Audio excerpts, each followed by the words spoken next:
That's it. Welcome to the vlog.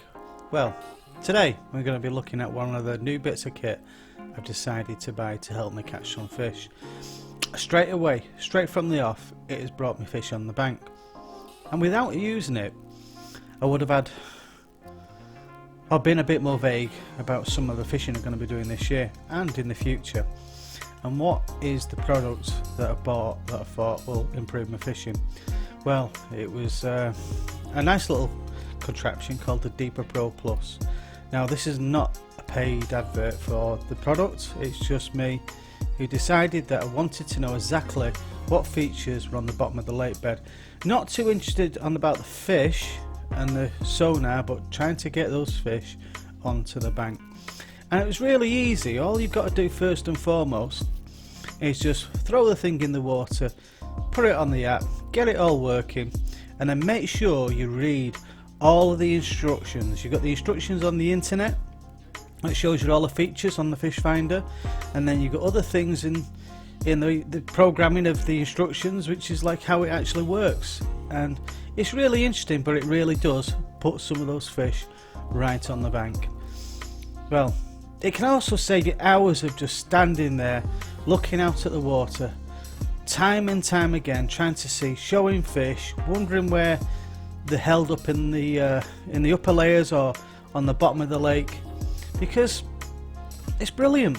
I have to say, it's truly brilliant, and it does change your fishing so much. And after one session I realised the value of it, because the information it gets from the GPS while you're reeling it back, and it's on your little iPhone or your smartphone device, is phenomenal. Now, don't go for the fish icons, because there's a few things on there that don't add up.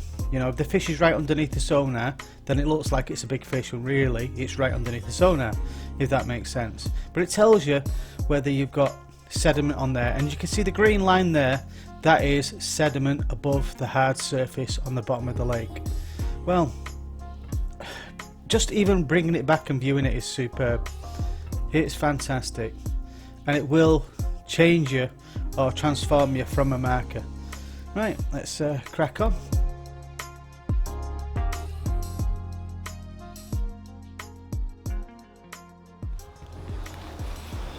Right, I've had a bit of a cast around with the Deeper Pro Plus, and it's about 3 foot, to be honest. I'm happy with that, but I've also noticed with the actual sonar that there's about 2 inches of sediment, which could be like kind of liquid type sand, quicksand. That's made me change my tactics, because I was fishing, felt like it was a little bit harder when it went down, but I thought, do you know what, that wafter that I'm going to be fishing on, it'll be just in that sediment. So I decided to opt to go on a chod rig and pop the chod rig up on a 3 inch hook link. Now the thing is, if I'd not used the Deeper for that and I'd felt it donk down even with the marker, I would have thought 100% that was a hard clear spot. But when you looked at the sonar, you can clearly see, and it might be wrong, you can clearly see that there's about 3 inches of sediment, 2 to 3 inches of sediment. So if you can pop up just above that, then you've got a better chance of picking a fish up. So that was why, or one of the reasons why I wanted to try the actual sonar. I mean, why would you not try these things? Why would you not think that using technology would not benefit you in the long run? I think without using technology, you can shoot yourself in the foot. And rolling the years back to when I first seen the bite alarm on Roman lakes, everybody who's seen an alarm then said it wasn't fishing and they should ban them. And present day, it's a standard feature in fishing. And I think sonar and that kind of thing in the future will have more credence in fishing, and it just helps you more. It is a big bonus to your angling. I'm glad I bought it. Right, carry on with the vlog. It's looking lovely out here today.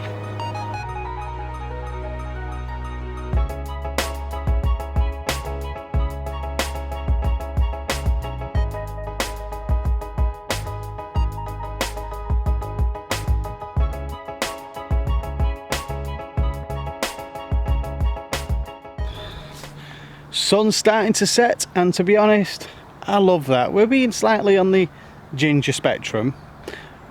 I'm all prepared for tomorrow. I've even got my sun cream. Factor 743. That should about do it. Right, while that sun disappears, carry on, get some fishing done, and hopefully catch a fish tonight. The vampire time of night for me, where I can come out and I don't burn to a crisp. Summer's great, but not when you're ginger. Well, as I settled down for the night, I looked around the water. Things looked good. I thought I was going to catch something. Well, should I say catch more? But as the night progressed, the whole of the lake, slowly but surely, turned into a mill pond. Flat calm. That calm, you could feel you could roll a marble across it and it reached the other side. Not a ripple showed on the lake at all. All night. I was up every couple of hours, just seeing if I can see any fish feeding or jumping or any form of activity. But it wasn't happening. Nothing was happening at all. So I waited. Waited and waited. Waiting for morning to break. Waiting for those rods and alarms to swing into action. Just the thought of getting one really big fish first thing in the morning, still to this day, always excites me. That slow take, the bobbing going up to the rod, the reel slowly ticking off the line. But sadly, that never happened. But fish did start to show close in, and then all over the lake. I got a few more takes, but a few more hook pulls. Now I'd caught some fish, but I wanted more, and I wanted to know why I was getting hook pulls. I didn't get them on the Ronnie rig, but for some reason, on the Chod rig, there was clearly an issue. I needed to address this problem. Now, this is bite time. Currently we're looking at 9 o'clock. As the sun starts to drop, you tend to get a lot more bites, and that's because the light levels change and your rigs aren't as visible to the fish, to be perfectly honest. And this is the time when I expect to get a fish. This and early morning as well. Now you do get fish at a night time as well. I tend to get them about 2 o'clock in the morning. No idea where that is, but I tend to, and I don't like those kind of fish because I can't wake up after a deep sleep, or when I'm in the middle of a deep sleep I can't wake up properly. What you'll tend to find when I do get a fish at a night time now, I won't be speaking to camera, I'll be just holding the fish up, getting it back into the water as quickly as possible. I don't even weigh them, unless it's something mega, I don't even weigh them. And I certainly won't keep them in a sack overnight until the sun comes up, just for the sake of a video. As soon as I catch a fish, I weigh it, take photographs, try and video it and put it back, because it's not about the glory shot for me. And besides, I'll get in so much trouble for doing that, because it's just not, I don't think it's right. I think if you can video and do any kind of footage required, you should have the common courtesy to get the fish put away safely. But that's my idle little rant on that. Now, I've had a take already. It was one of those takes where you actually hook into it, feel a fish, and it wasn't a great hook hold. So as a result, I've now changed the hook.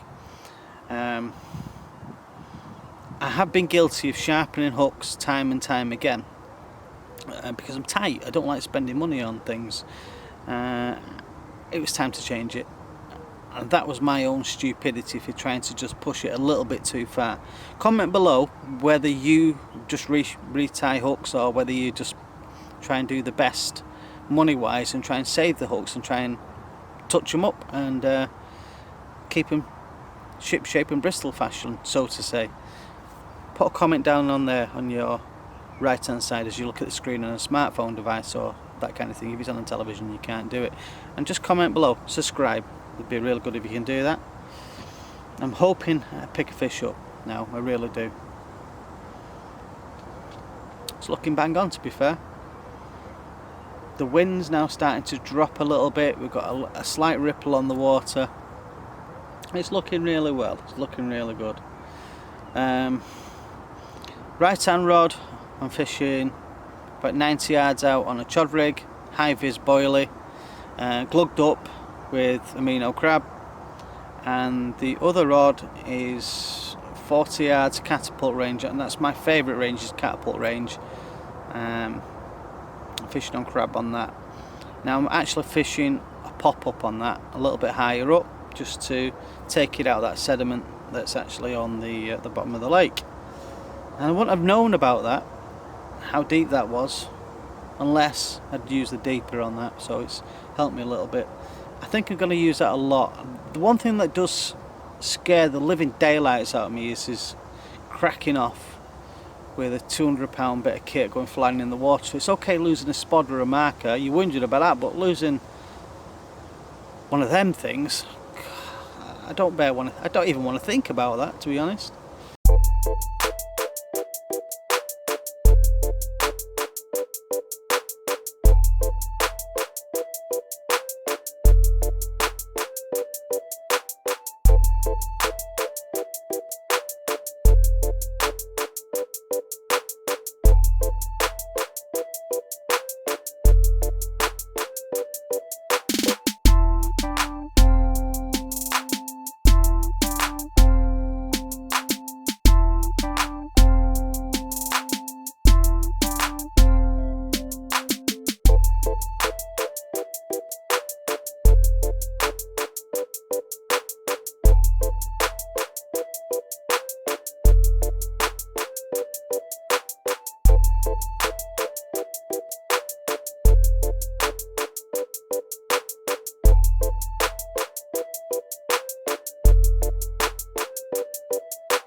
Well, thanks for watching the vlog. It's really good to see you again. Don't forget, smash that icon there, the subscribe button, comment below. Are you going to use on the GoPro?